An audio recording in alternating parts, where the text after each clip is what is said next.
मित्रांनो, 6 जानेवारी 2026 या दिवशी मंगळवारी अंगारिका चतुर्थी योग येत आहे।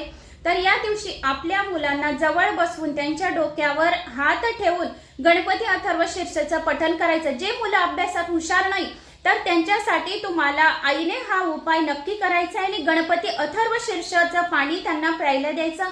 1 ग्लास पाणी जवळ घेऊन घ्यायचं, 1 तेलाचा दिवा, 1 तुपाचा दिवा, 2 अगरबत्ती आणि त्या अगरबत्तीची रक्षा थोडी राख त्या पाण्यात टाकायची, आपल्या मुलांच्या कपाळी लावायची, आपण लावायची। याच्याने सर्व विघ्नाचा नाश होतो, सर्व संकटांचा नाश होतो आणि आपल्या मुलांना बुद्धी, ज्ञान, यश, कीर्ती, मान सन्मान वाढतो आणि त्याशिवाय मुलं अभ्यासात खूप हुशार राहतात। तर मंगळवारी 6 जानेवारी या दिवशी अंगारिका चतुर्थी योग येत आहे, तर सर्वांनी हा उपाय करायला विसरू नका। गणपती बाप्पाला लाल जास्वंदाचं फूल अर्पण करा, शमीपत्र अर्पण करा, दुर्वा अर्पण करा, लाडू, मोदक हे संपूर्ण अर्पण करा आणि मनातल्या इच्छा बोला। जय श्री गणेशा।